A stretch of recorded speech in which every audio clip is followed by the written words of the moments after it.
All right, everyone, we have a pretty cool guitar on the bench today, or not quite on the bench. What could it be? Gibson case. Right. This has had some work in the past, but it's still pretty cool. Check this out.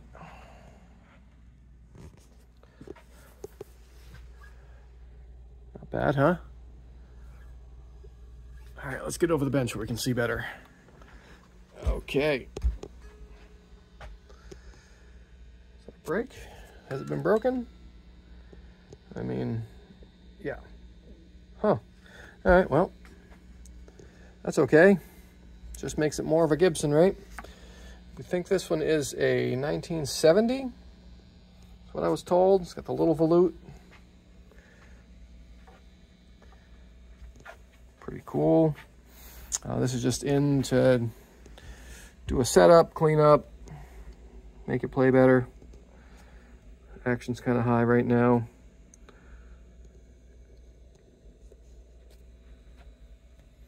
It's different, huh? Obviously somebody humbuckered it at some point in its life and then switched back at some other point. Frets look, they've got some wear. I think we'll do maybe do a fret level on it. Let's see if you guys can see how the neck is. The neck looks pretty okay to my, let's see, come on, here we go. You see? It's hard to do this with a cell phone. It's got a little bit of forward bow. Hopefully the truss rod works. All right, let's get you guys up in the whole, oh yeah, we're gonna do a fret level. Look at those. Look at those divots. Yep.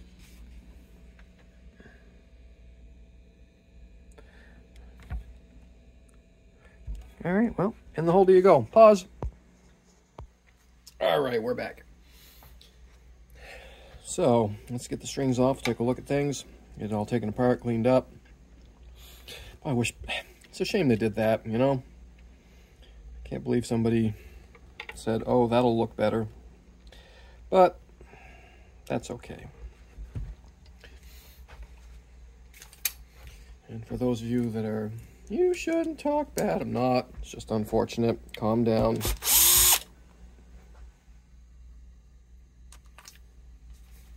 All right, let's see here. Go. Incoming Bosch. All right.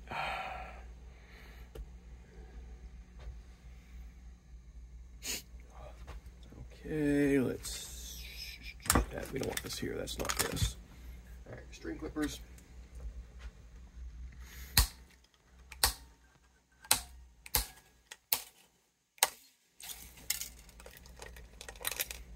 All right, let's take a look at this tailpiece. That's kind of neat, huh?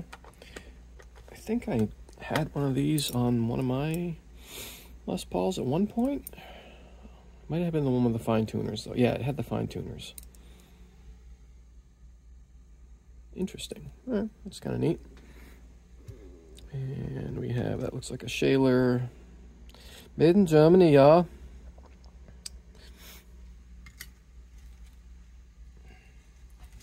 All right, strings off. Put you guys up a little bit.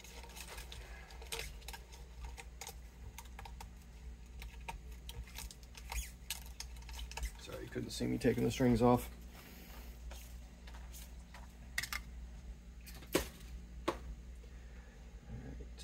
I think we'll be all right with a fret level on this. It's not quite bad enough to need a refret, but this would probably be its last fret level before it does need a refret. And let's see, close up of that maybe. Let's see what that looks like. Yeah, that had a, seems solid. Let me put it over the bench and we'll abuse it for a second. Oh no, that's moving. That's not good. We got to fix that. That repair is, oh, that's unfortunate. Yeah, that's definitely opening up. All right, well, I'm gonna have to let our customer know. He's a friend of mine, so I'm sure he will just say, go ahead and fix it. Let's keep looking, and if I'm gonna do that, and he probably won't want finish work done, but I'll ask him. Boy, it looks like somebody might have at some point. Here, check it out. There we go. Looks almost like there's some squeeze out there, whatever that is. Hopefully, whoops. Trying to let you guys see right there. There we go. See that? Hopefully, there's not a bunch of contaminated glue in there. That would be bad. In that case, there's a few options.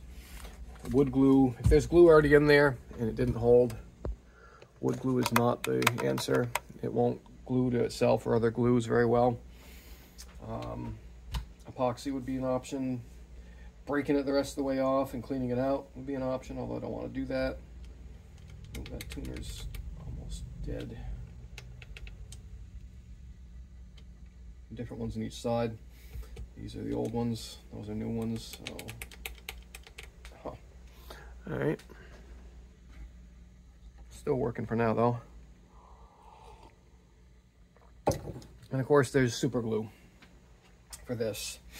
Just flood it with super glue. All right. Well, let's take the nut out. Well, here. Yeah, I guess that's what I want to do. Let's see what's going on in here. Make sure the truss rod works.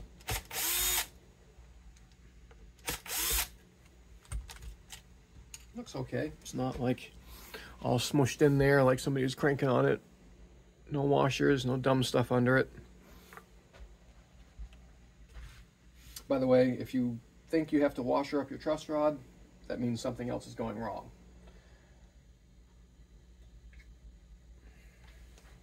Let's see here though. Ooh, boy, that's kind of, let's back that off and put a little, those threads feel kind of sticky. Let's put some oil on there. So we're just going to back it off enough so I can get my oiler in here. This thing works good for that. Right there and right there. Okay, now that we've got some lube in there, let's give it some tension.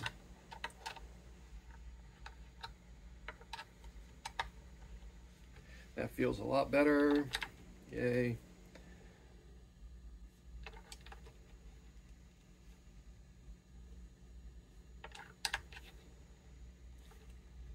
Yeah, truss rod works.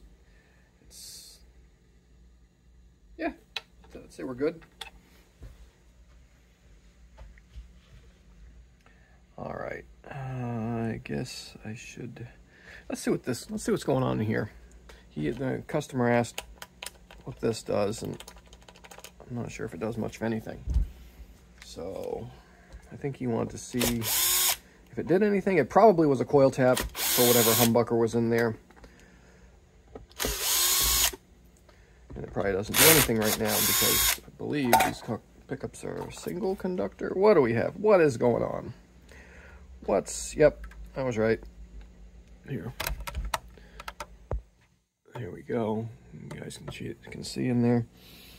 So it's just an old chopped up 4-conductor lead, and that doesn't even look like it was although that probably just was going to the pickup. I don't know, maybe. Just talking to myself, thinking out loud. Let's take that out of there because that's not necessary. So what did we do? What did he do? Oh, well that's, I mean, huh? That's weird. Look at that. So, I mean, I guess that works. Yeah, it's just like, yeah, I guess that works. Interesting.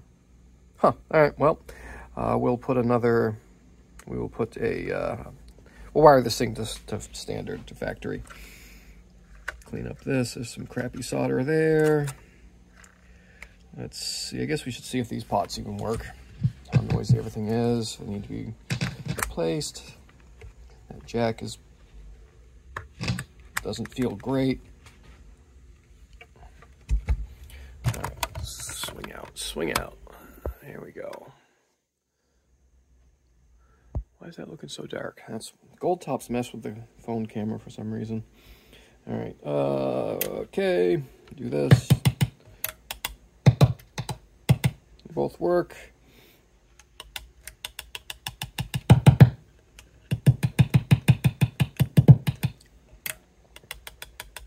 Oops, wrong one.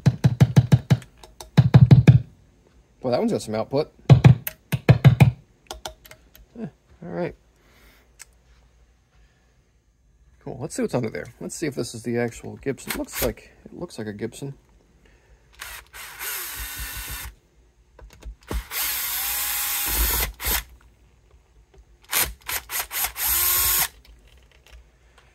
Oh, it's a newer one. All right. That's why it's got some output.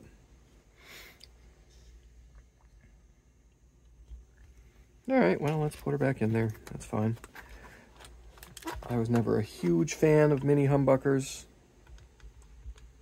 I know they do that one thing, and they do that one thing really nicely, but that one thing usually isn't what I'm wanting to do.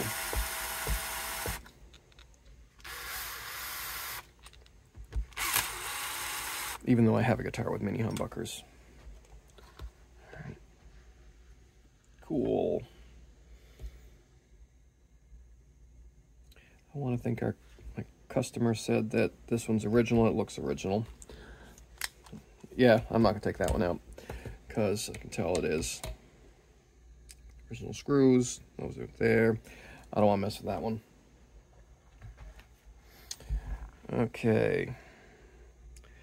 Let's put that back. How about let's do that.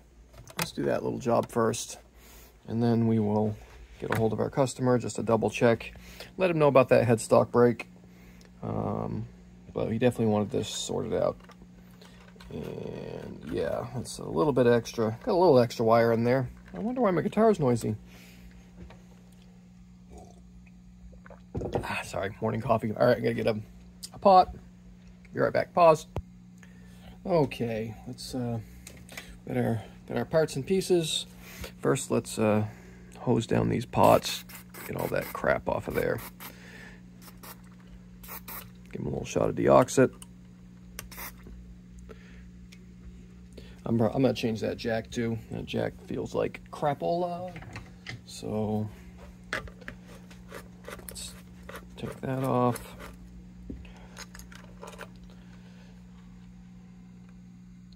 Looks like the original equipment. Oh, that looks like factory solder right there. Interessante. Oh, look how worn that is. Wow. It's one of those, here, check this out. One of those like passage of time things. Look at that. Actually worn a divot into that. I don't think I've ever seen that before. Guitar's seen some action. Anyway. Let me grab, do I have a jack over here? All right, I need to get a jack as well. Repause. Okay, our soldering iron's all heated up. Let's do some desoldering. First, we'll get rid of that. Well, here, let's get rid of the ground side first. Oh, there you go. You guys want to see things, right? Okay, there's that. Now, the key is to touch that immediately after you put the soldering iron on it. That way you know it's hot. Let go. Come out. Oh, I hate when they bend it around like that. Come on. Come out. Why does it have to fight me? Out, I said. There we go. Well, there's the annoying compressor. Here, let me pause so that's not going through the video. All right, maybe I can do this without having to stop another 100 times. We got parts. We have official Gibson genuine. We're going to put a 300K linear tone pot in this thing. And we are going to use a 22 orange drop cap. I don't have any more of these things kicking around. I did have one, but I think I used them someone else's.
Okay, so a little bit of time has passed, but I'm going to put this in with the video that I started yesterday.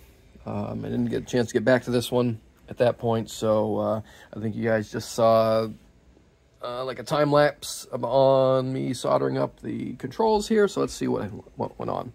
We took out that mini switch and replaced a couple of bad pots. There's a, if you see the beginning of the video, there's the after of the before and after. I went with an orange drop cap there because cap materials do not make a difference. Fight me, don't care. They don't make a difference. Maybe some slight tolerance changes would. But you know what? This knob turns. Guess why it turns? So you can adjust it. Oh, this one's a little darker. Oh, fixed it. Okay, there we go. Cap debate over. Anyway, we changed out those two pots, that cap, that jack, and is good to go. Rock solid. So yeah, let's continue on. I haven't been in contact with my customer, and he would like us to fix up that headstock crack and also give it a fret level, not a refret, as I had recommended. But we're going to go with that. There's enough meat left for a level. I would have been nice to clean this thing up. I think either that this was refretted and they here. Come on, focus. Why no focus? It was refretted and they just didn't do. Let's try it this way. They didn't do the. They didn't get rid of the nibs, or this is just someone has throughout time filed those in. Maybe there's some scratchy spots. Maybe the plastic started to break, and they kind of, filed these in. So, but there are still some nibs left. Possibly these are the original frets. Someone on Facey Spacies was saying that they had a early 70s or late 60s, I forget, claiming that the frets were original, that they bought it day one, and that there was no nibs, and the frets were actually overlapping the binding, like it had been refretting. They were sticking on top of this plastic, not up to the side of it. And everybody was basically calling them liars. I don't know, maybe. But his were very rounded, the same way as these were. My guess his was refretted at the factory, because that's what they did back then. If something wasn't great, they took care of it. They probably didn't want to rebind the whole thing, so they refretted it. Anyway, just my suspicions. Let's go on instead of talking about it. So we're going to do a fret level on this. Next, slightly backbowed right now, so let's... Where's my Gibson wrench? There's my Gibson wrench. Found it. Go back just a little bit. There we go. I'm gonna use my ichrometer here to judge the amount of back bow. This one's got a little bit of a twist. That was another reason I recommended refretting, because then I could, when it's straight, there's more bow on the bass side than the treble side. Not a huge deal. A lot of Gibsons do it. A lot of guitars do it. My 89 Les Paul does it. And it's not, I don't play up in this area that much, so it doesn't bother me at all. But if you want perfectly flat low action all the way up, then it'll start getting rattly right here if it's got that little ski jump happen. So I was gonna play in the board a little bit. Would have been enough room to take care of it, but hey, maybe that'll be next time. So we're straightening that out. Let's get you guys up in the holder, and you can, maybe I'll time lapse it. I don't know. We'll see if I have anything hysterical to say. And, all right, hold on. We'll try to do this with no pause. No pause. All right, there you go. Just get that. Get you guys angled out. Kind of, there we go. All right, where is... Sorry, leave you guys hanging there. Getting my blocks. I should have paused. Let's see where we're at. Should be, let's move this down first. Well, we wanted to see what was in here, right? You guys probably wanted to see. I didn't take this one out yesterday. Let's see what this one actually is. Looks like a Gibson. It's got the stupid flat-headed screws like a Gibson. You know, the scratch your pickup ring screws. Ask me how I know. See, almost, hey, see, this one's all full of, full of patina, shall we say. So let's try to get that out of there. Come on. And making it slip. But now I'm a little curious today. And I don't think there's a ton of wire on this one. But if there is, I can get it right out of the way. Otherwise, I'll just put tape over it. All right, let's see what we got. Yeah, there's no wire there. And what is it? What? Yep, that's an original. Here, we'll see. There we go. Zoom and enhance. That is Gibson.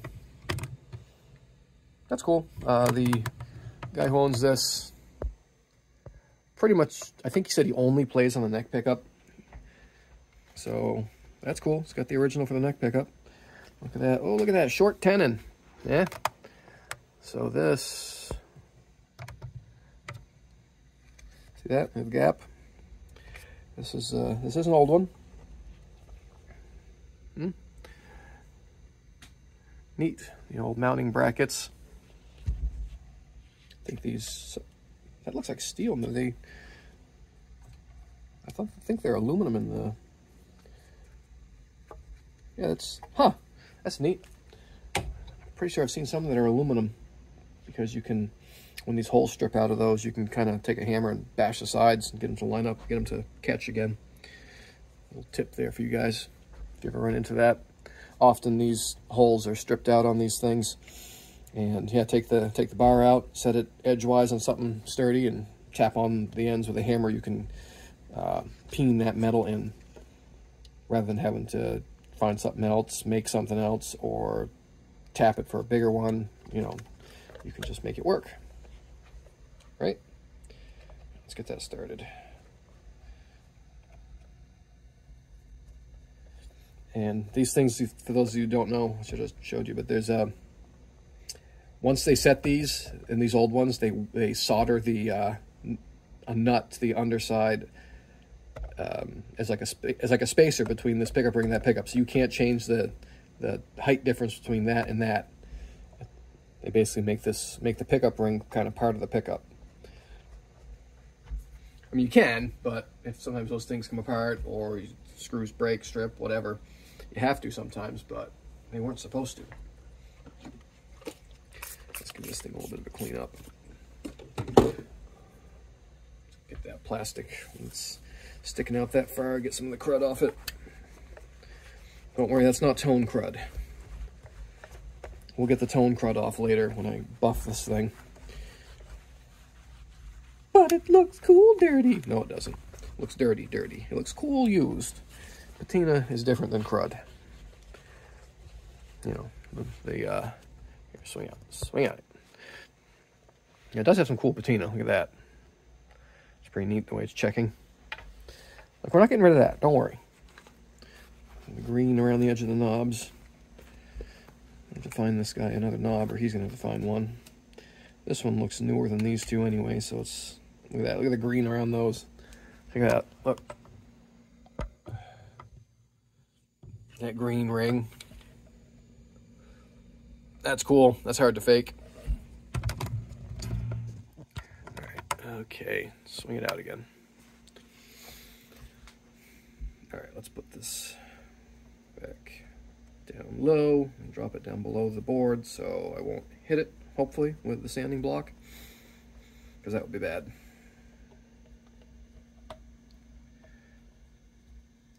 Yeah, see, if this was just a regular humbucker rings screw, or height screw, I could just change that half stripped out one and he could keep it.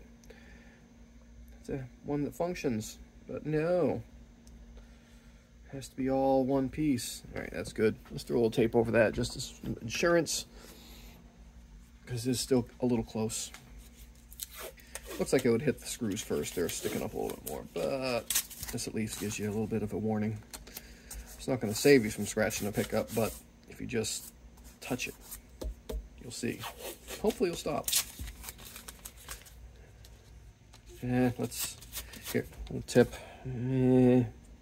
Let's pull this back off. Old lacquer sometimes gets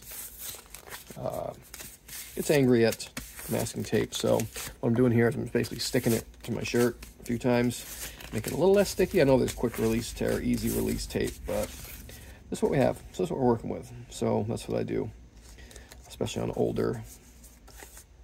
And don't let it sit. If you have to stop, if you're working on a guitar and you have regular masking tape on it, or any tape, anything stuck to the finish of an old guitar, take it off if you're going to leave it like overnight, unless you absolutely have to. If you're regluing binding or something and you got to use tape to keep it on, fine, but don't leave it on any longer than absolutely necessary. You'll leave burn marks and a lot of finishes.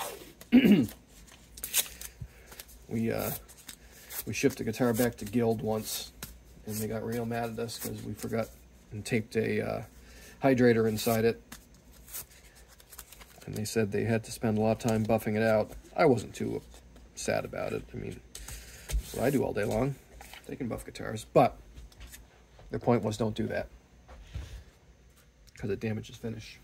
And that was on a new one. Newish. All right, get that out of the way. My block. All right, there's 220 on here. I'm probably going to change that. Let's see what it does. Where are we at? Let's see. What I'm looking for here is to see basically where the block is contacting. I usually do this on... I just pay attention to where the first passes go. So yeah, check it out. You can see... Here, let's go down like this. I don't know if you guys can see, but yeah, see, kind of. Oh, I know why. Jeez, that was dumb. What's wrong with you? There we go. Now I can actually see. It's like, why does this look dark? Because your light wasn't on. Stupid. There we go. Now you guys can see. See how you can, with a 12-inch radius block, you can see where it's making contact there, but not there. And it's kind of seeing that all off the board. That's why I recommended refretting this thing, because there's a lot, I could see a lot of unevenness as I sighted the neck. The neck itself looked good, but I could see where the frets were uneven. It's just been played a lot, and they've worn the you know, the universal ratio to the 15th fret and bend scale. So you see the little wear up to this point here, and you know, the wheelie, and then back down. And then the cowboy chords are pretty worn also. Looks like it's had a refret or two in its life, I would say. All right, well, back in the holder with you. Now you can watch me sand. I think I'll time lapse this. So let me shut up for a minute.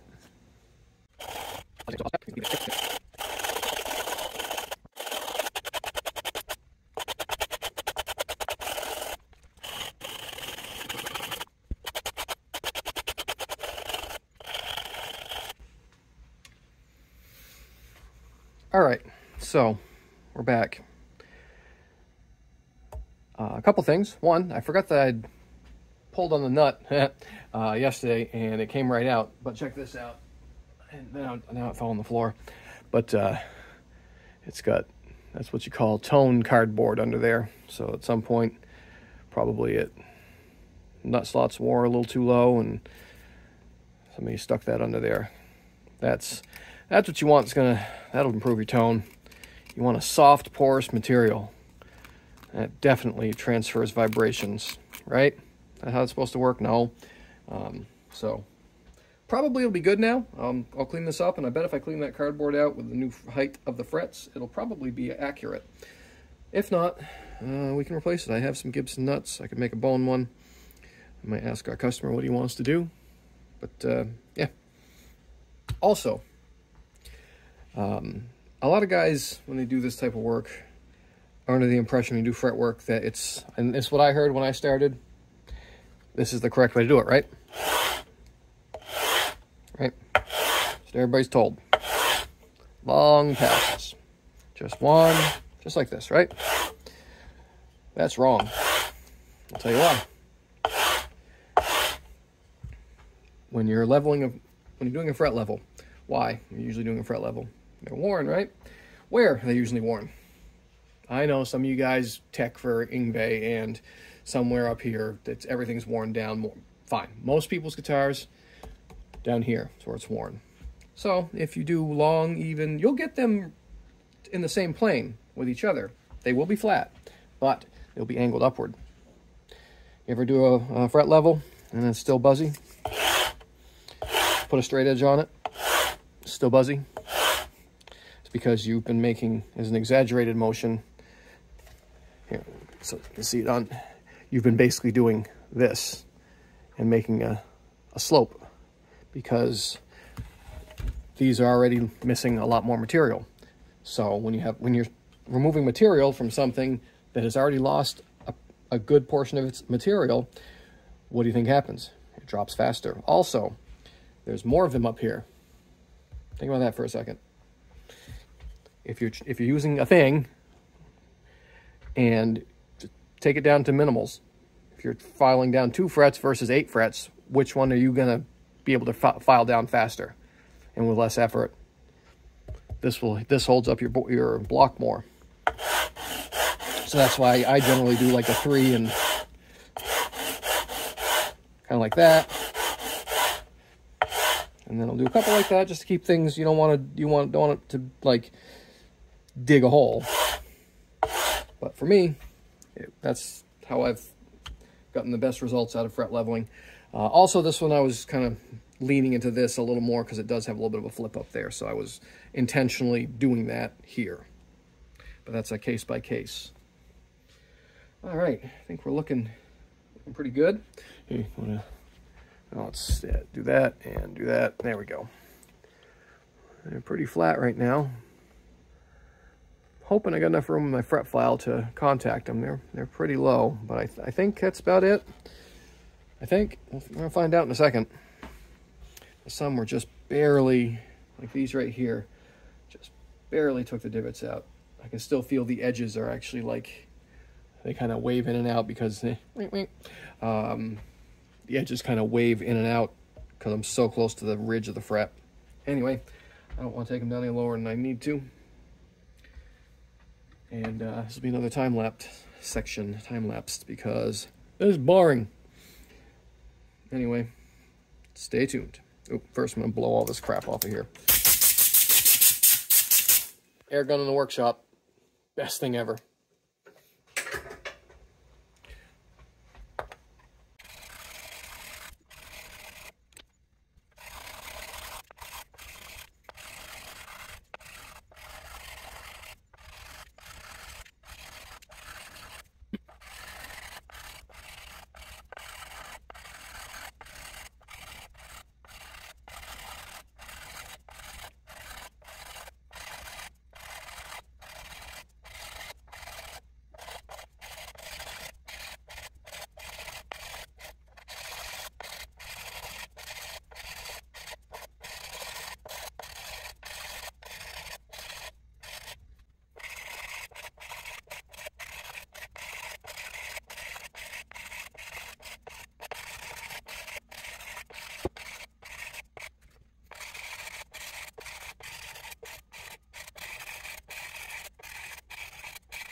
All right, we're down to about the last bit of filing.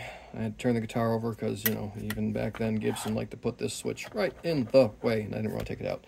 Anyway, thought I'd share some things about this part of the game. This thing got really hot. You let it cool down a little bit with that. I'd like to get one of those. We had one of those, you know, point at it temperature readers, but I don't know where it went. But it almost gets too hot to hold after a full fret leveling. It's the grit has been worn away a little bit. These things definitely don't last as long as they used to. Check this one out. Look at this. Thanks, StewMac. I know. Hey, I know it's good, and I'm sure they'll replace it. But this thing is brand new. Look at that. Not even any wear marks anywhere. Look at. I mean, you can obviously tell this one's been worn. The number's gone. Brand new, and check that out. It won't even. It doesn't even file my fingernail anymore. All the grit like fell off, and then there was no stainless steel involved. Look at that. You can see the grit.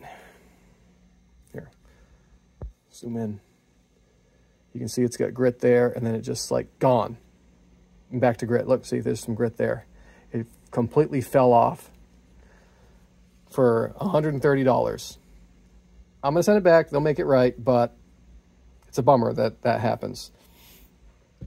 When I have, somewhere in my bag of tricks, I have the old orange handle ones. You guys remember those, probably from a different manufacturer. And that one still, it's about as sharp as the one I'm currently using right now. This one's worn, but it still works. And these actually are the best nail files in the world. Check this out. Doesn't slip off, huh? Yeah. Some weenie comment about cleaning my fingernails once. Are you happy? There we go. A little pedicure, manicure action. Also, I recommend, you know, everybody holds file like this pretty much, or like this. I recommend trying to learn how to hold it like this. It's very handy for getting over areas like this. And for acoustic guitars, I know they make a thing, but if you do this, you don't have to buy the thing. And just kind of pinch it between your thumb and finger like that, and it's actually very controllable like this once you get kind of used to the goofy feeling of it.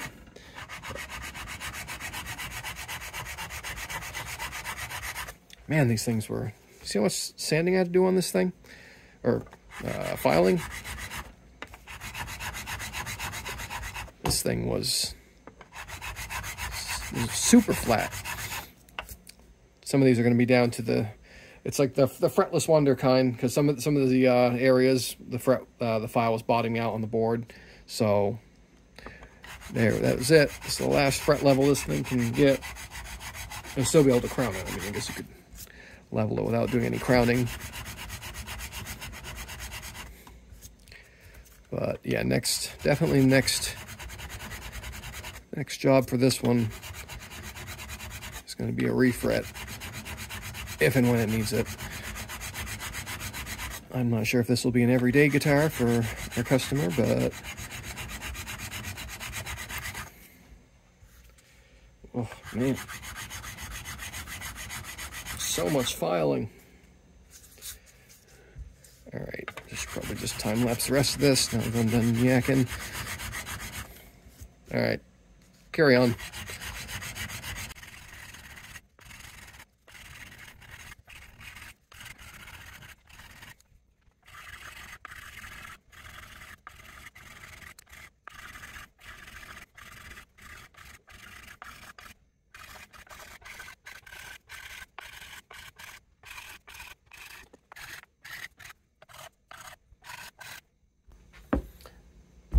Okay, so you heard me mention that sometimes the file's actually bottoming out, so like here it's not even really touching anything. Sounds like it, but it's really not. If I push down, it's not cutting really anything. So it's left a little bit of a ridge, not a ridge, a center line on the fret. So I'm trying to make each one of those look, that's why I keep going, you see me keep going back and forth between them. I'm trying to just make that line look as equal on all of them as possible. So I try to do it, make everything look the same, right? At least on frets. All right, so now we've finished up pretty much all the filing.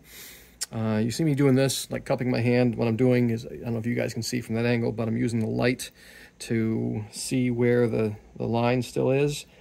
Some of these, again, the file's bottoming out, so I can't get all the way down to make the line disappear. So we're going to just try and make it look equal, right? And it's all right if it has just a little bit of a line on top. It's not very wide. All right, so that part's pretty much done. Wow, that was a lot of filing. Next, we're going to clean out, spin this back around, get you guys maybe a better view. How about this one? We're going to clean this crap out. I'm going to clean this cardboard or business card, whoever the heck that is, out, and then we're going to get some glue in that crack, clamp it up, and let it set overnight. I wanted to get this, I knew this was going to be a long, drawn out job doing these frets, because they were so flat and just worn. So I wanted to get it half done today, and I'll do all the sanding tomorrow. And in the meantime, we'll let this minor headstock repair thing be corrected. It's not bad. I think I can get glue in from there and on the side, and we will definitely stabilize that. But I want to get this crap out of here. Using one of these little scraper tools. Everybody's got these. These work great. There we go. Got that. Luckily, that wasn't really attached in there very well. Bad for tone, good for me having to remove it. And let's see, I might have to get my little Stumac nut slot seating file. Doesn't seem like it's very even in there, like somebody might have gouged it out. Maybe not. It's coming out. I think we're good. Get out of there. Yeah, it's fine to shim up nuts, but I know it's tempting to use a business card, but it really isn't a good idea unless you like flood it with super glue, make it hard, I guess. I guess that'd be all right. You're essentially making like a type of plywood or particle board type of thing. I still wouldn't probably recommend it. Piece of veneer works good. Heck, even a piece of like shim material to use for a saddle would be, if you can find something wide enough, would be fine. I mean, it's often the nut is plastic. That's plastic. It'll be fine. Ideally, yes, I know. Make a new one. Get a new one. Do it right, right? Obviously, do it right if you can. I mean, I guess with a Gibson, if you've gone through that much work to get the nut out of there, sometimes they can be a pain, although I have some tricks. Just why are you going to do it wrong at that point? You've done sometimes the hardest part, getting that out of there clean. Oh, where is my little quarter inch? Will that go in there? No. Why couldn't they have made this 1/4 inch? That would have been so nice. They just had to go a little more. Epiphone does it. All right. Use this some more. I don't know if they have one yet, but they never had the exact right width for a Gibson nut at Stumac. If that's not a thing, get on it. You know, it's great to have the other sizes, but I don't need one for this. One that's too big and one that's too small.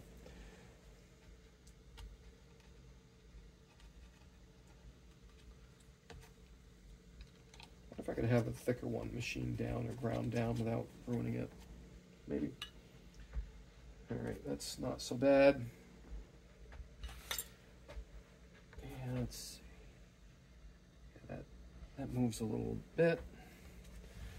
There's definitely, here you guys want to see.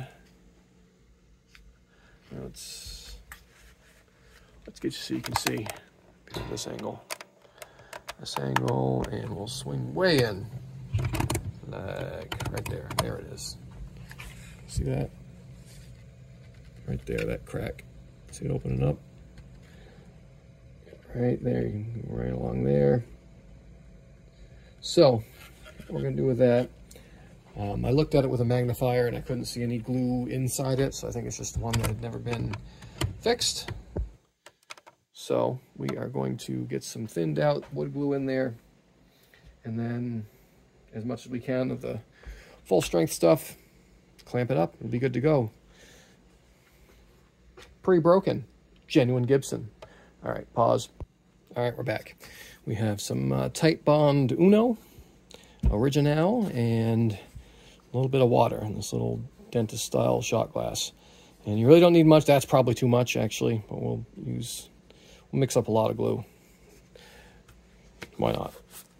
There we go. The chunks out of there, and we'll just do that. There we go. Yeah. See what that does. And where's the little stir stick? I need a stir stick. That'll do. Let's mix up this stuff. Whoop. And you want it relatively thin. That looks pretty good. That's kind of the consistency you want, in my opinion. Okay, yep. All right, you basically want it thin enough to be able to be sucked up with one of these things. These are great. You can get these really cheap. You can get boxes. I think we got a box with 1,000 of them last time. Lasted a couple of years. These little mini droppers, pipettes. We'll just, yep. You want it thin enough to be able to be drawn up into this thing. Right? Like that. Oh, there we go. And really, that's probably all I'll use. I'll end up throwing the rest of this away. But this is what we're going to do. So I've got that loaded in my little pipette. And we are going to, here, let's put the guitar in my little parrot vise. Hold on, let me get you guys repositioned. Pause. All right, so this thing's cool. You guys seen this on the videos before. I added that thing on the back to make it so I can lock it in. There's a piece of brass in there so this doesn't gouge up that cylinder, but these things are awesome. Here, just like that. And give it a little tightening back up a little bit. We don't want it moving all over the place. It's supposed to tighten up when you tighten the jaws. This thing's supposed to tighten it, but it doesn't do it enough. And you often don't want this thing cranked down as tight as it would need to be to lock that thing from moving. Right? Right. All right, so let's get this guy in here. Load up our guitar in the vise. This lets gravity help things. Right? And yeah, we're on the right side. Hey. That's cool. We're actually on the right side. Let's get you guys so you can see better. How about that? Is that good? You like that? Is that a good angle? All right. So next, we are going to get some other stuff prepped. Some paper towels. This. All right. Got that. And I need a clamp. Hold on. We want to get this all prepped. Okay, we got one of these Clemcia clamps. Got our glue ready, other glue ready. So that's what we're gonna do. First, we're going to, I think the truss rod's all right where it's at. It's pretty tight. Sometimes you can use a truss rod to back up the neck a little bit, give you a little assistance, but this one's already fairly tight, so I don't want to do that. But we're gonna get this thin glue in there. Ding, someone's dinging me. Get it all in that crack there, and all in around there, and also rub it. This is where you're allowed to rub it. Rubbing it helps it. It helps get the wetness all the way in the crack by rubbing it. You guys are thinking dirty thoughts. Yeah, keep doing this, right? You can see it. Can you see it from the front? Yeah, you can see where it's like the bubbles are starting to come out. That means the liquid's getting in there. Just keep, when you're done, when you rub the crack, you also have, it's good if you can exercise the crack. So rub it and exercise it. Get that white, creamy liquid all the way in the crack. There's one other thing we're going to do. why I got this stuff. We also are going to blow into the crack. So I'm gonna try to minimize mess, but I'm gonna push back on this and basically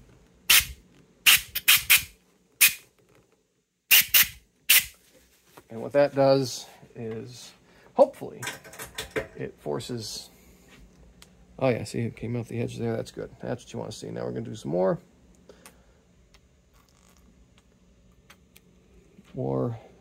rubbing the crack and exercising the crack.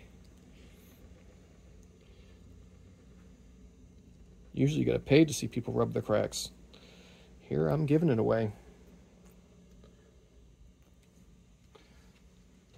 Now also, now that the thin liquid's been applied to the crack, let's get a little of the thick stuff. And we can use this just to kind of push it around and get it to the edge here. Again, this is definitely where you want to start, where you want to keep rubbing your crack. And let's find a little tool to, all right, this will work. Get that out of the big crack. We want it out of the big crack and down on the side crack.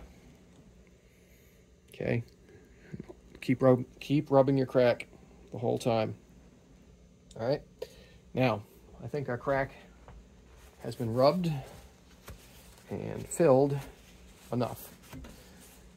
So now let's clean the excess off our crack. So I wasn't super worried about cleaning out this nut slot. I just didn't want all that papery crap to get stuck in the glue and keep me from getting access to my crack. You definitely, if you want better access to the crack, clean off any fuzzy things that are around that crack. It'll let you see the crack, which is important, and let you line up what you need to get in the crack, which is more important. All right, now let's clamp the crack. Just gonna use one of these, go on there like that. Look at that. That crack has been corrected. Now we're just gonna we're gonna leave this crack alone for at least a day. When your crack has had that much action, you want to give it some time. Always clean up your crack when you're done filling it. It makes it much easier later because you don't want to have to clean up crusty stuff off your crack if you can clean up the wet stuff first. All right? You guys are now experts at cracks. And I think we're going to call it on this one. Thanks for watching. You do all the YouTube things, I'd appreciate it. Subscribing is great. And we'll see you guys in the next one. Later.